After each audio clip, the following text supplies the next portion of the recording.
Halo semuanya, kita sudah berjumpa di sini. Kita udah menunggu ini sekian lamanya. Dari mana Mas Andi? HMJ Fisika. Dari HMJ Fisika, Winmali Songo Semarang.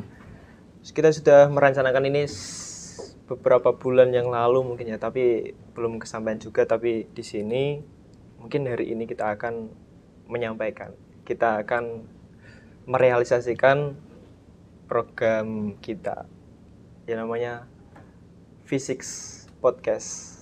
Oke. Di sini kita kedatangan Tamu spesial. Tamu spesial ya, Mas Andi. Yes. Yang bernama Pak Irman Said Prasetya. Mengenai beliau itu, Bapak Irman itu sebenarnya latar belakangnya itu gimana, Mas Ulil? Jadi Pak Irman itu adalah suatu dosen fisika, lulusan dari Universitas Gadjah Mada. Beliau itu fokus di bidang fisika teoretikal. Wow. Saat ini lagi mengajar di UIN Wali Songo Semarang. Iya. Pak Irman. Pagi. Oke, ini siang ya. Siang, Pak. Oke, sebelumnya mohon maaf karena beberapa kali sebenarnya dari minggu-minggu kemarin saya diajak acara ini ya. Nggak tahu ini tujuannya. Saya hanya menyenangkan hati mereka sebenarnya karena ini kebetulan mahasiswa saya. Kemudian kadang minta curhat di kelas. Nah, sekarang mintanya curhatnya itu di-share ke umum gitu. Ya semoga membawa manfaat, tapi kalau ternyata menyesatkan mohon maaf ya gitu. Insya Allah tidak ya. Ya, kan minggu kemarin ternyata saya kesibukan, nggak tahu ya, pas akhir pekan harus ada acara pulang kampung, ada macam-macam, sehingga baru hari ini bisa ini. Ini pun nanti sore juga pulang kampung lagi. Wow. Selalu Klaten ya. Alhamdulillah ya. Ya. Masih bisa. Bisa menyempatkan. Demi siapa? Demi kita. Siapa lagi? Jadi mungkin ya Pak ya, sebagai pandangan seorang ilmuwan atau mungkin fisikawan, kenapa kok Bapak memilih fisika itu untuk ditempuh di jalur pendidikan, khususnya kan di fisika teoretikal ini? Apa yang spesial dari fisika ini sendiri Pak? Sebenarnya ini pertanyaannya ke kenapa fisika itu ditempuh di jalur pendidikan? Maksudnya kenapa Pak Irwan kok milih fisika untuk dijadikan ini pendidikannya, kenapa kok fisika gitu? Oh, kenapa saya milih fisika? Iya. Okay. Sebenarnya dulu saya tertarik sebenarnya dari matematika, malah lebih tepatnya saya tertariknya di matematika. Cuman matematika itu isinya kan struktur logika, pemodelan, tetapi penerapannya kemana gitu ya, itu lebih banyaknya adalah di fisika.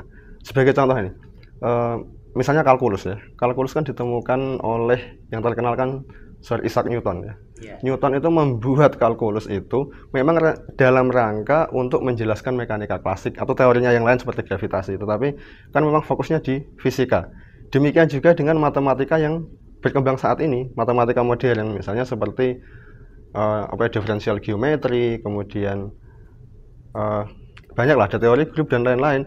Itu semuanya kan dalam rangka digunakan lebih banyaknya adalah untuk sebagai alat ya, atau bahasa di fisika modern sekarang, yaitu teori relativitas umum sama mekanika kuantum.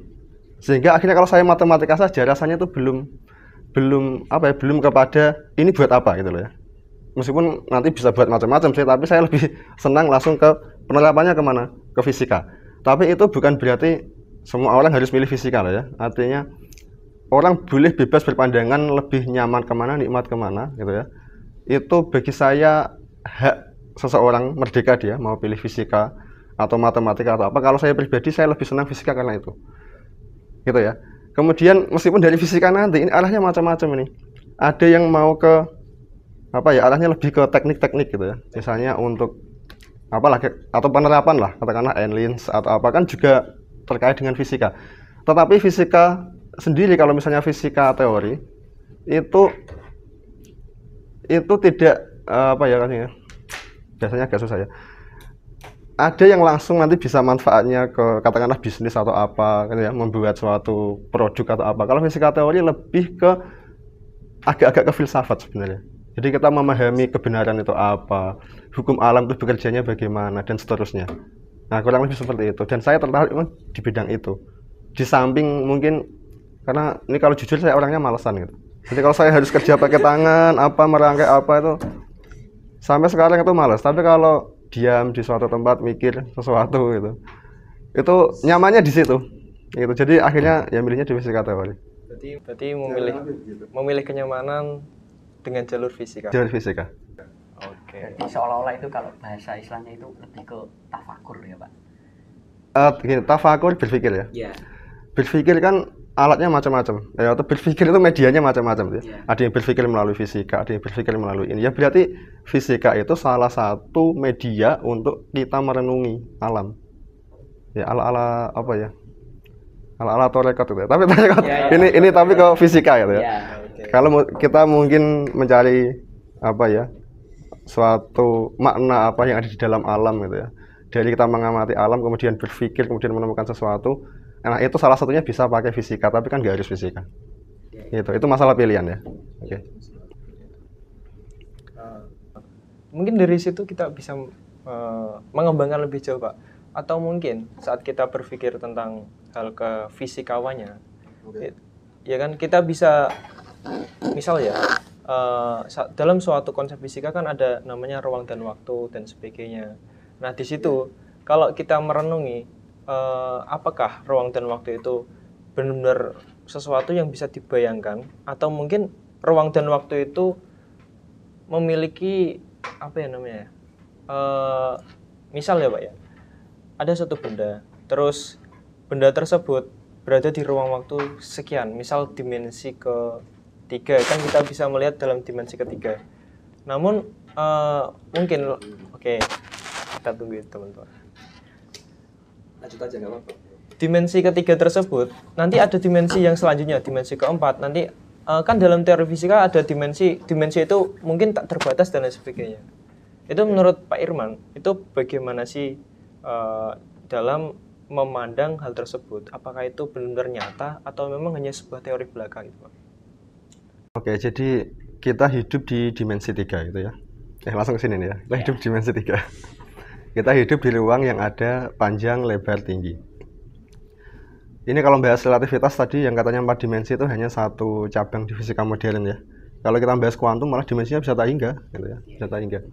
Kita ngomong yang dimensi 4 tadi ya, ruang waktu. Kita hidup di dimensi 3, maka yang bisa kita amati, yang bisa kita apa ya? Kita sentuh dan sebagainya dimensi 3 ini. Masalah dimensi 4, apakah ada yang bisa melihat? Tentu saja nggak ada. Gitu kan? Apakah ilmuwan yang membuat konsep tentang ruang waktu berdimensi 4 itu dia bisa melihat dimensi keempat? Artinya kalau misal ada orang bikin 3 garis lurus, tegak lurus satu sama lain, itu kan bisa. Tapi kalau mau tegak lurus ke garis yang keempat juga, jadi ada 4 garis mau dibuat tegak lurus satu sama lain, padahal hidupnya di sini kan nggak bisa. Tapi di ruang imajinasi atau di pemodelan matematis oke saja, nggak ada masalah. Jadi sejauh ini semua itu hanya model matematika, ya. Artinya karena gini, dimensi itu apa? Itu juga hanya masalah definisi, itu ya. Definisi. Jadi di konsep ruang vektor kalau matematika modern ini, atau di konsep manifold ini, kalau mau bahas ini mungkin tempatnya beda lagi gitu ya. Tapi di sana dimensi itu apa? Itu dimensi adalah banyaknya unsur di dalam basis yang membentuk ruang, itu kan agak susah kan. Tapi itu kan hanya kesepakatan matematis. Jadi kalau realnya ya nggak ada. Cuman kemudian dengan dimensi 4 itu orang memodelkan ruang waktu sehingga nanti berbagai hal mau dijelaskan lewat situ gitu ya, lewat dimensi 4 itu. Tapi kita hidup di mana? Di dimensi 3. Apakah ruang dimensi 4 ada? Ada atau enggak, ini gini loh. Kita sepakati ada enggak? Karena ada itu definisinya macam-macam ya. Definisinya macam-macam ya. Jadi kalau adanya adalah ada versi definisi itu, artinya dia dapat dimodelkan secara matematik, ya ada dalam matematika, ya kan? Tapi apakah realnya ada? Harus jelas dulu ini dimensi dalam konsep real maksudnya gimana? Karena kan dimensi tadi definisi matematis. Jadi realnya ya nggak jelas. Saya hanya menggunakan itu model matematika, gitu ya, untuk menjelaskan sesuatu yang ada di alam. Oke, kurang lebih begitulah. Mungkin kalau belum jelas ya boleh ditanyakan lagi. Gimana? Konsepnya sangat luas. Mungkin gini Pak, ya ada yang bertanya seperti ini Pak, dari pertanyaan teman-teman. Kalau kita anggap hukum-hukum fisika itu adalah suatu bahasa di mana itu mungkin bahasa apapun lah, ada hukum Newton atau mungkin hukum-hukum yang lain sebagainya. Menurut Bapak sendiri, ada kemungkinan nggak kalau misal Tuhan yang punya dialek lain di semesta yang belum kita ketahui? Maksudnya dengan bahasa. Oke, mungkin saya clearkan sedikit ya. Jadi selama ini yang diketahui sebagai bahasa ilmu alam itu bukan hukum-hukum, itu kan dinyatakan dalam persamaan matematika. Misal ya, F sama dengan MA itu kan persamaan matematis. Yang selama ini dikatakan sebagai bahasa ilmu alam itu adalah matematika itu. Jadi matematika itu bahasa gitu selama ini. Bahasa dalam arti apa? Matematika itu cara kita menyampaikan sesuatu. Kan bahasa kan begitu ya. Misalnya saya sedang bahagia, titik, itu kan kalimat kan. Itu dapat diketahui, dapat dicek benar atau salah versi logika ya, bukan benar atau salah yang kebenaran mutlak gitu ya. Itu dengan meninjau hal-hal lain atau parameter lain yang menyatakan saya ini bahagia atau tidak. Tetapi kalau kalau rumus F sama dengan MA itu juga kalimat, itu kalimat. Artinya iya, F sama dengan, kalau saya ngomong F saja nggak jadi kalimat, itu baru kata misalnya gitu ya. Tapi kalau saya ngomong F sama dengan MA, maka ada kalimat yang bunyinya adalah bahwa gaya itu sama dengan massa dikalikan percepatan. Itu kalimat. Nah, kalimat itu yang namanya kalimat itu punya peluang untuk dibuktikan dengan logika benar atau salah. Tetapi benar atau salahnya berdasarkan kalimat-kalimat sebelumnya atau gimana ya? Tapi kalau mohon maaf ya, masalahnya F sama dengan MA sendiri itu kalimat, tapi di situ masuknya ke postulat dia. Kalau postulat itu benar salahnya keyakinan dia. Iya. Mohon maaf ya. Tapi secara umum gini, saya nggak ngomong F sama dengan MA lah. Di matematika, di fisika, persamaan itu dapat dibuktikan benar atau salah berdasarkan persamaan yang ada sebelumnya misalnya. Ya, itu kalimat gitu ya.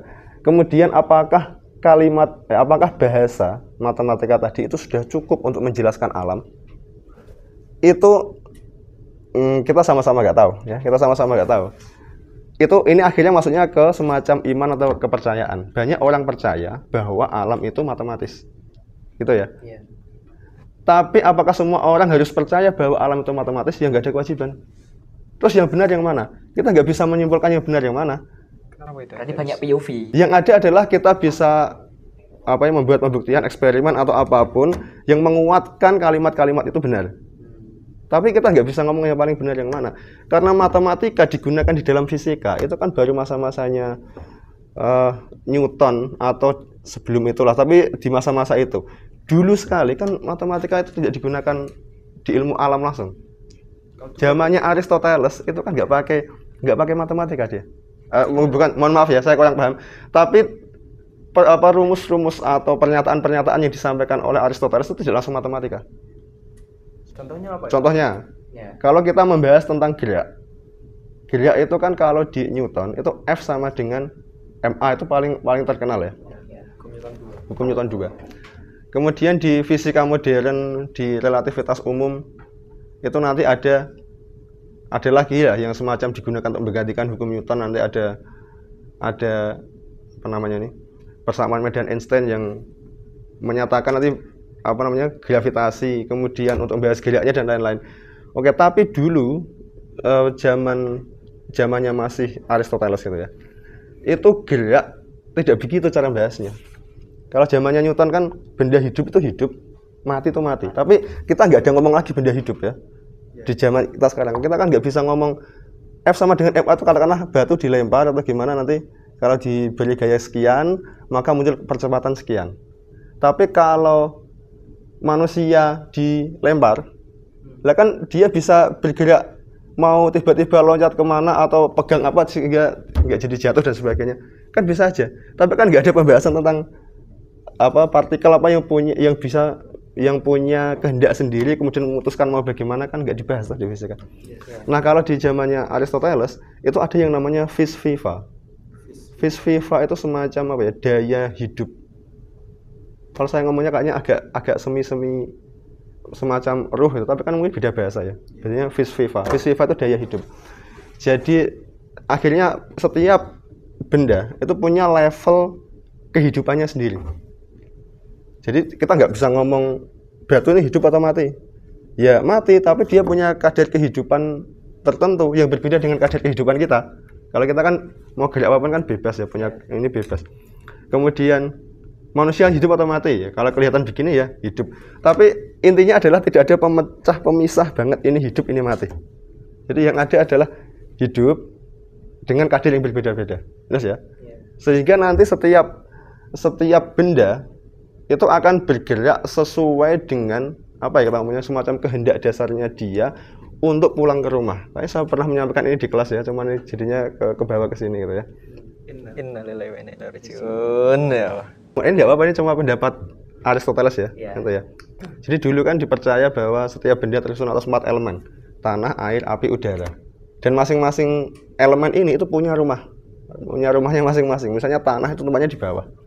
Kemudian air itu ya di bawah juga, karena sungai, laut itu di bawah sana gitu ya.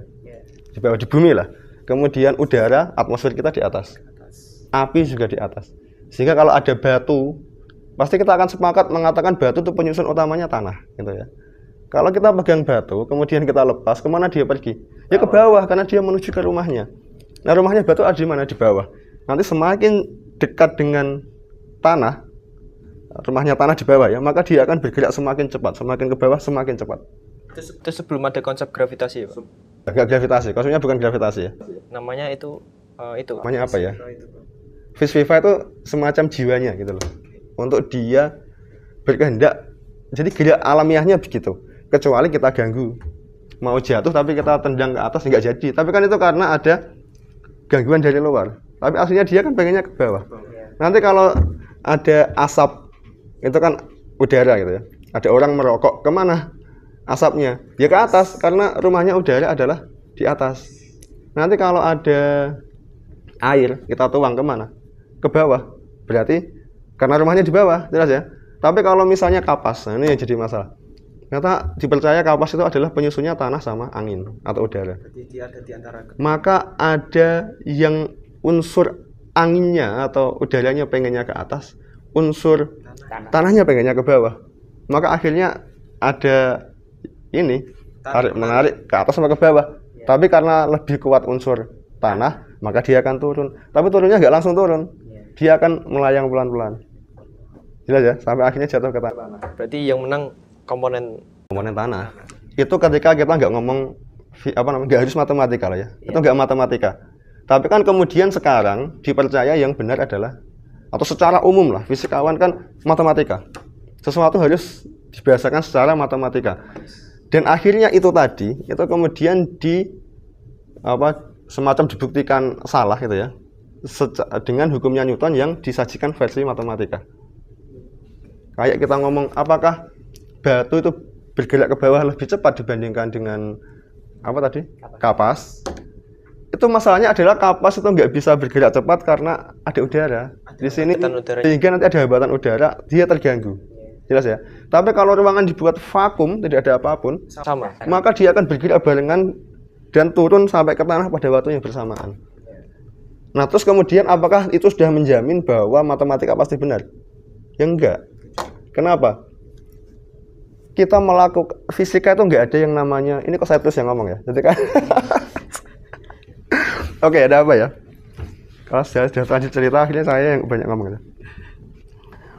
Fisika itu nggak ada yang namanya kebenaran akhir. Tidak ada kebenaran akhir. Yang ada adalah kebenaran terakhir. Ini mohon maaf, saya mengikuti kata-katanya dosen saya dulu, Pak Rosid ya.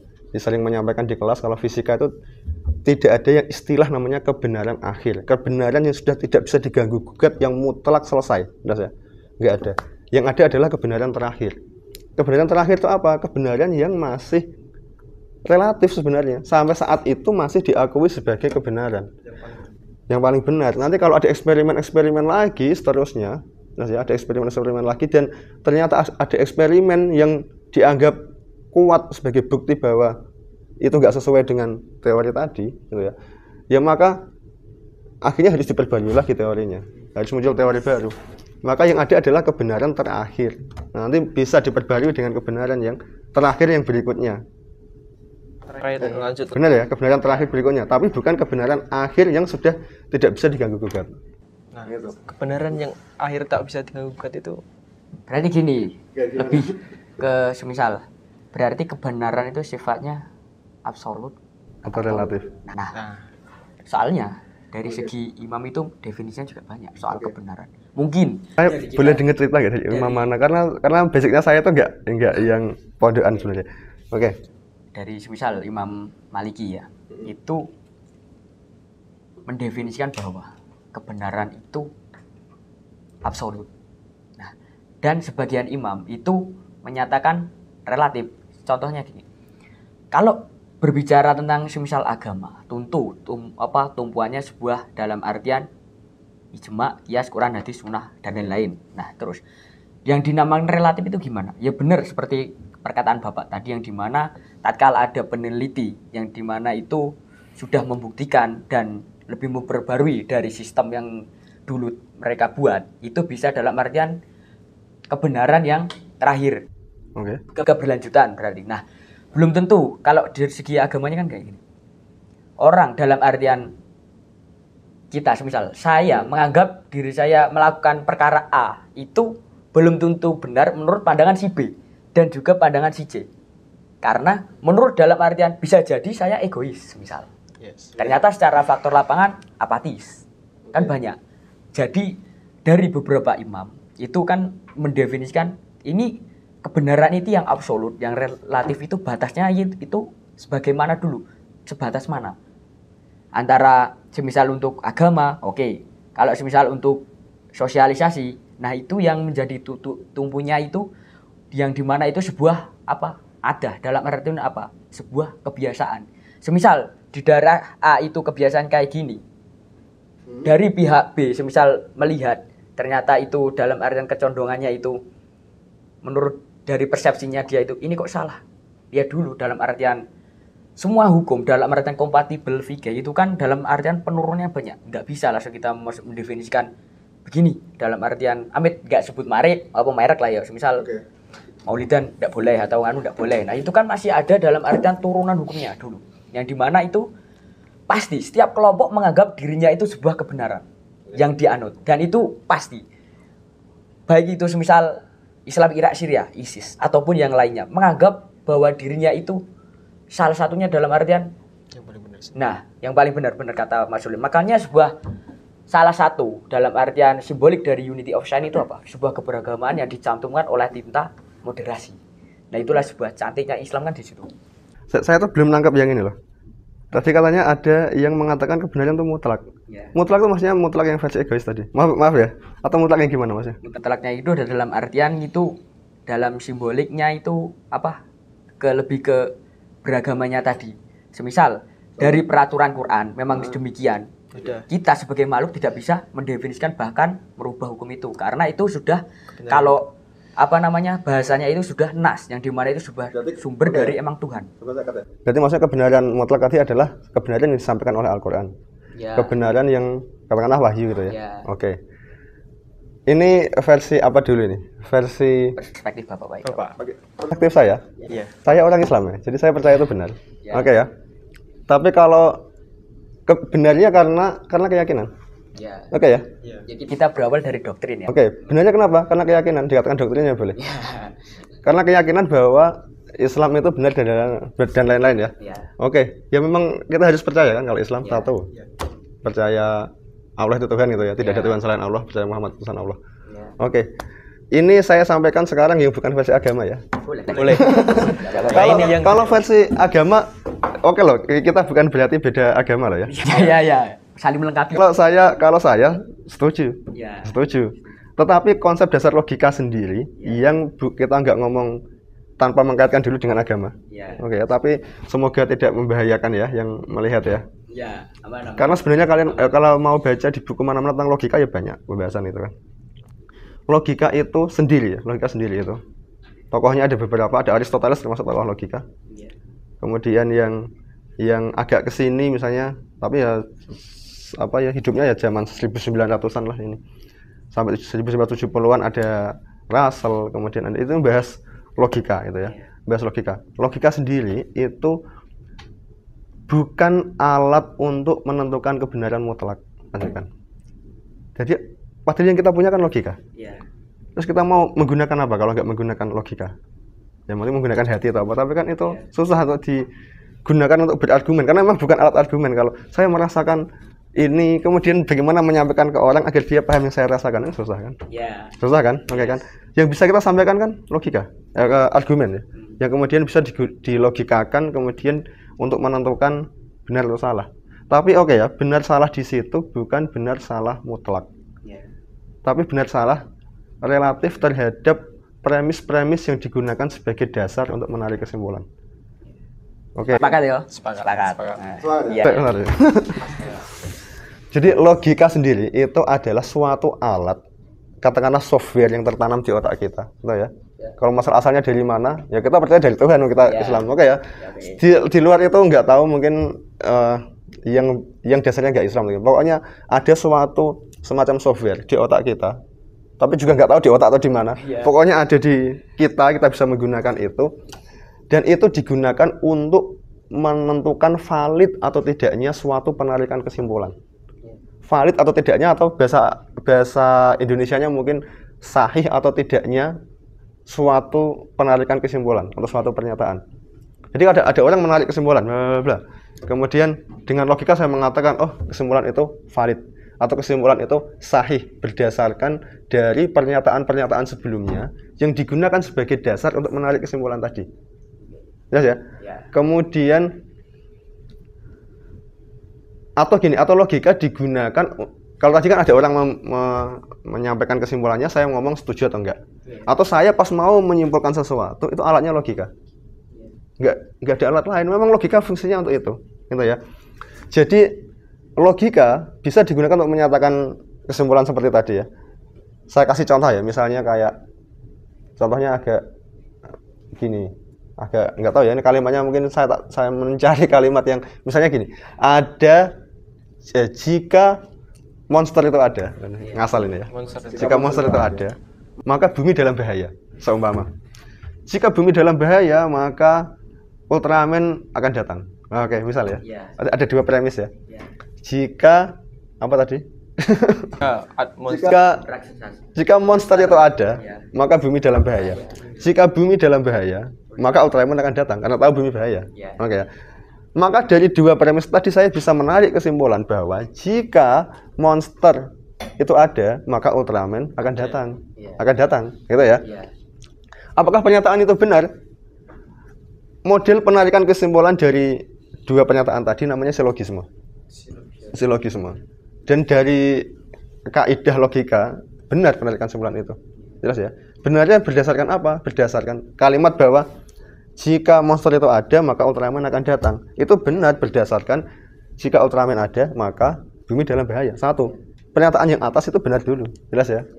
Kemudian jika bumi dalam bahaya, Ultraman akan datang. Itu benar dulu, gitu ya. Maka kemudian kesimpulannya seperti tadi dikatakan benar. Oke. Berarti bisa mengatakan benar tidak berdasarkan premis. Tapi premis yang pertama, jika apa tadi? Monster itu ada, maka bumi dalam bahaya. Itu kan mungkin itu adalah kesimpulan dari yang lain lagi. Misal ya. Untuk kita bisa mengatakan begitu loh. Kalau nggak dari yang lain lagi, berdasarkan keyakinan. Paham ya? Kalau keyakinan bukan logika. Oke. Terus atau kita ngomong sekarang jika monster itu ada, terus kita lihat, oh ada monster beneran. Berarti kesimpulannya apa? Berarti saya menyimpulkan Ultraman akan datang. Oke ya? Tapi saya mengatakan, oh ada monster beneran. Itu ada monster, oke ya? Kalimat itu. Ada itu harus jelaskan. Ada itu bagaimana? Ada itu adalah bisa saya lihat, bisa saya dengar suaranya, atau bisa saya sentuh, atau cukup saya merem tapi saya merasakan ada sesuatu yang aneh, terus saya mengatakan ada. Tiba-tiba saya bersemedi itu, tiba-tiba kok suasananya beda ya, ini kayaknya ada monster ya, misalnya ya. Terus saya mengatakan monster ada.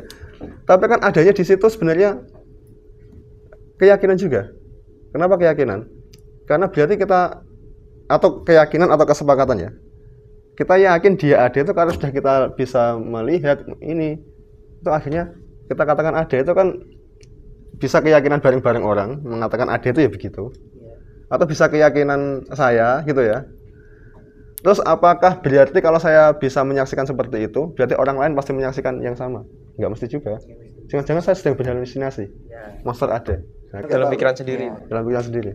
Atau saya sedang habis minum apa namanya nih, sabu-sabu atau apa, terus akhirnya monster ada, kan nggak tahu kan?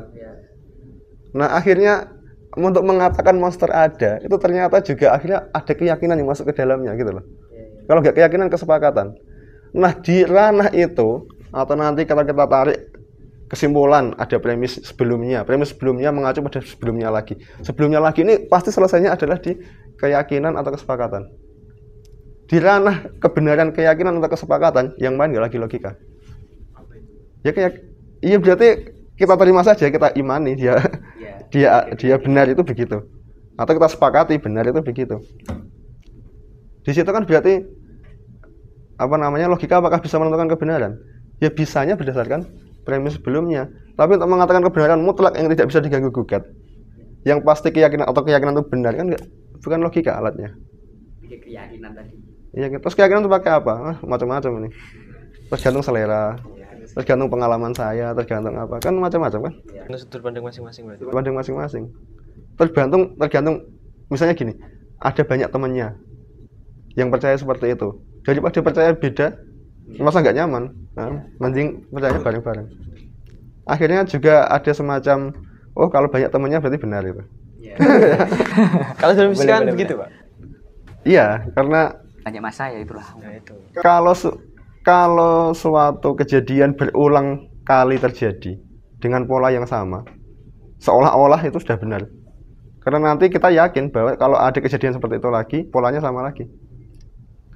Jam 7 pagi ada motor jalan raya padat karena banyak orang berangkat kerja. Besoknya jam 7 pagi ya begitu lagi. Besoknya lagi begitu lagi. Maka nanti besoknya lagi ketika saya nggak mengamati, saya yakin jalanan padat. Karena sudah kebiasaan tersebut. Tapi kan apa itu logika kalau begitu? Yang main kan keyakinan. Maksudnya Pasti tadi di sana macet gitu. Karena jam segini biasanya macet ya. Kebiasaan. nggak logika yang main, gitu ya. Ya gitu kira-kira. Jadi kalau tadi gimana logika bisa menentukan kebenaran? Ya bisa, tapi relatif seperti itu. Kebenaran mutlak alatnya bukan logika. Mungkin yang belajar pernah di pondokan atau Imam Ghazali dulunya ini banget sama logika. Akhirnya kenyamanan beliau, kebenaran itu nggak dari logika, tapi kemudian beliau lebih nyaman berada di bawah bendera tasawuf itu tuh. Oke ya, kalau lebih jauh lagi mungkin Mas Adi lebih paham daripada saya untuk itu. Berarti kan tadi kalau kita berbicara tentang logika itu pasti jika ada permisalan, misal Pak, P itu sama dengan Q, terus nanti Q itu sama dengan R, berarti P bisa dikatakan sama dengan R gitu ya Pak? Bukan sama dengan sih, implikasi namanya. Jika P maka Q. Jika P maka Q. Bukan sama dengan ya. Iya, kalau iya. sama dengan itu soalnya gini. Sama ya. Jika P maka Q dan jika Q maka P. Itu di matematika gitu kalau sama dengan itu. Kalau ini kan enggak, jika P maka Q dan jika Q maka R, maka jadi kalau mau lengkap gini, jika dulu di awal. Jika ada ya, terus jika dulu. Terus jika P maka Q dan jika Q maka R, maka gitu. Maka jika P maka R. Itu namanya silogisme, tapi kan penarikan kesimpulan ada juga yang misalnya gini. Jika P maka Q, gitu ya. Terus P terjadi, maka Q. Jika ada hewan berkaki 4 punya tanduk, maka itu namanya sapi. Ada hewan begitu, sapi. Paham ya? Terus ada jika P maka Q. Nah, nanti berlaku jika tidak Q maka tidak P. Jika saya senang, maka saya akan teriak. Jika saya tidak teriak, maka pasti saya nggak senang. Itu kan kaidah-kaidah logika tuh. Nah, logika itu digunakan untuk menarik kesimpulan benar salah dengan kaidah-kaidah semacam itu gitu. Kira-kira gitu. Tapi kalau mengatakan logika bisa menentukan kebenaran, enggak. Jadi fisika bisa nggak menentukan kebenaran? Ya nggak bisa. Yang bisa tadi kebenaran terakhir tadi. Yang masih bisa masih bisa diprotes, masih bisa diuji lagi dan seterusnya. Gimana? Kalau diartikan gini, mencari kebenaran ialah mencari sebuah kesempurnaan itu gimana, Pak? Sedangkan dari tarafnya manusia sendiri tidak mungkin bisa. Ini mencari kebenaran adalah mencari kesempurnaan, kan tidak ada yang sempurna ya. Kalau emang ya, ini konteksnya tergantung orangnya sedang bagaimana. Karena saya mencari kebenaran itu berarti saya akhirnya ujung-ujungnya adalah saya menyerah. Kalau saya, saya menyerah. Dan di dalam penyerahan itulah yang paling nikmat. Jadi saya itu setuju. Kok ya harus gimana ya? Jadinya coba lihat ini ya. Pencarian di fisika, gitu ya. Ini mungkin muncul perdebatannya. Bisa nggak fisika untuk menemukan Tuhan? Gitu. Banyak sekali yang mengatakan seperti itu. Banyak yang mengatakan ya. Fisika itu bisa juga. Itu tergantung konteksnya bagaimana ya. Karena kalau ini cerita pengalaman pribadi ya, nggak apa ya. Bisa nggak fisika untuk menemukan Tuhan? Menemukannya itu ketemunya adalah ketika kita menyerah ya. Karena fisika nggak mampu menjawab masalahnya. Ketika fisika nggak mampu menjawab, kemudian kita menyerah. Di dalam menyerah itu, akhirnya saya membuat keyakinan. Akhirnya saya meyakini bahwa supaya saya tenang, ini harus ada Tuhan ini. Paham ya? Tapi itu kan bukan kesimpulan dari premis-premis tadi. Tapi supaya premis itu semuanya aman, kesimpulan beres, maka harus buat premis di awal dulu Tuhan ada, gitu kan? Paham nggak maksudnya? Gimana? Jadi bukan kok dari premis-premis yang ada kemudian disimpulkan ketemu Tuhan. Tapi berarti Tuhan itu ini enggak kan di premis pertama. Berarti ini enggak ketemu, ini masalah ini. Jelas ya, disimpulkan sampai akhir enggak terjawab. Ini enggak beres ini kalau enggak ada premis Tuhan itu ada. Ya. Berarti dikatakan pertama kali itu harus ada premis keyakinan tersebut, Pak, untuk melanjutkan. Soalnya menjaga dari ngestak itu tadi kan. Kalau observasi tidak nemu gini-gini. Iya. Nah, itu jawabannya emang kalau di amandemen kan Islam wallahu alam, bisa ya, wallahu alam loh. Tapi kan untuk kemudian orang memilih, saya milih keyakinan itu. Ya. Kan itu gimana maksakannya? Kita harus menjelaskan dengan argumen. Ya logika lagi. Enggak jadi toh. Ya. Akhirnya kan pilihan orang masing-masing. Makanya fisika mau kemudian belajar fisika jadinya ateis, ya sangat mungkin. Sangat mungkin. Dari fisika kemudian orang milih agnostik apa ya? Ya itu tergantung orangnya. Dari fisika karena dia nggak menemukan kebenaran sejati tadi. Kemudian penyerahannya adalah dia lebih nyaman ketika Tuhan ada. Kayak Imam Ghazali tadi. Secara logika nggak menemukan, tasawuf nyaman. Sama kan? Benar. Secara perjalanan Imam Ghazali, Syekh Hujjatul Islam kayak gitu. Berawal. Atau kalau misalnya fisika digunakan untuk mencari Tuhan, kalau definisi Tuhan sudah diberikan dulu, masih mungkin. Berarti kan benarnya versi definisi tadi. Definisi tadi ya. Misalnya gini, Tuhan adalah sesuatu yang tidak terjangkau oleh panca indera atau perhitungan matematika, gitu ya. Soalnya empiris. Misalnya 1 dibagi 0 kita kan nggak tahu hasilnya kan. Itu nggak terdefinisikan. Kalau ada ketemu begitu, nanti kita kesimpulkan di situ adalah Tuhan ya, yang bermain di situ. Gitu ya misalnya ya. Maka akhirnya kita boleh menemukan Tuhan berdasarkan premis tadi. Tuhan adalah sesuatu yang tidak bisa dijangkau. Tapi kan akhirnya mengatakan Tuhan adalah sesuatu yang tidak bisa dijangkau. Itu kan kesepakatan. Nah, kan nggak bisa merdeka tanpa itu kan, jelas ya. Tapi kalau misal di suatu keadaan itu Tuhan itu belum didefinisikan, Pak. Misal belum didefinisikan. Ya tadi kan kasusnya kan saya ngomongkan nggak ketemu toh. Setelah nggak ketemu itu, saya menemukan Tuhannya adalah biar bisa ketemu, gitu ya. Akhirnya saya harus membuat premis di awal bahwa Tuhan itu ada. Akhirnya kan keyakinan kan. Ya nggak mau didefinisikan dulu atau didefinisikan belakang, tapi intinya adalah itu akhirnya keyakinan. Berarti dalam artian orang yang terlalu menuhankan pikirannya itu sangat bahaya sekali. Ya bahaya itu apa? Kita definisikan dulu ya, Pak. Bahaya itu bagaimana? Kan nggak tahu kan? Karena bahaya itu apa? Dalam artian karena masalahnya saya percaya bahwa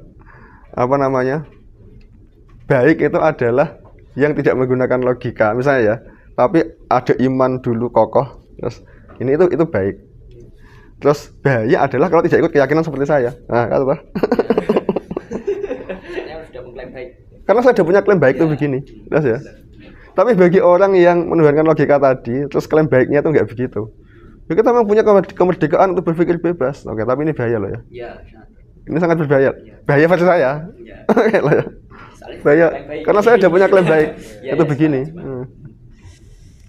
Oke, gimana? Silakan. Boleh pertanyaan yang lain apapun lah. Semoga tidak menyesatkan ya. Apalagi. Sampai tidak bisa berkata-kata.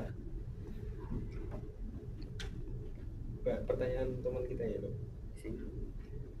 Kan ada yang bilang gini, Pak. Jika dikatakan bahwa ada suatu atom itu secara pandangannya itu adalah suatu partikel ya. Oke. Terus nanti kalau dikecilkan lagi adalah suatu Ada subpartikel lagi. subpartikel sampai ke Subatom ya.